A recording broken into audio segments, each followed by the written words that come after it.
pane chitiko chinoshamisa chinoitika munyika yeNamibia inozikanwa kuti inyika yerunyararo. Hapana violence yakanyanya inozikamwa kana zvinhu zvakaipa zvinoitika munyika yeNamibia, but pakangoitika the influence the Sadc chair munyika yavo panhau dzema-electoral processes nekuno izwa kwematenda kuvakomana kambani yeRainform CC iri linked kuna Wikino Chivhayo, nyika yabva yajamuka.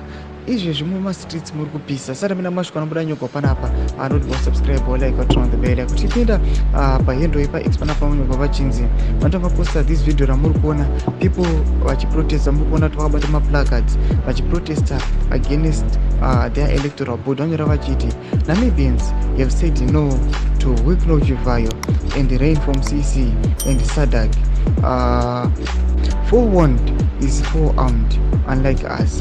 Idi Mnangagwa was declared the president of Zimbabwe, now Sadc chairperson.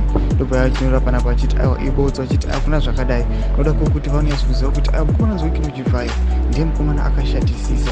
Noda kuti ane ma-allegations ekuti pane ma-100 million of US dollars akaskwanda pamatenders akaita neRainform CC kuma-elections enyika yeZimbabwe. Panapa unoona zvichiitika munyika mavo vachiona mukomana Wikino Chivhayo kambani yari linked nayo Rainform CC inopuwa the same tender.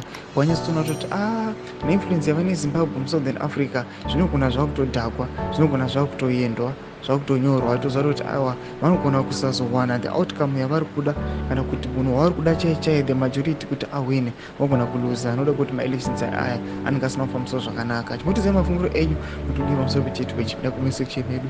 Subscribe like pamwe chete turn on the bell icon.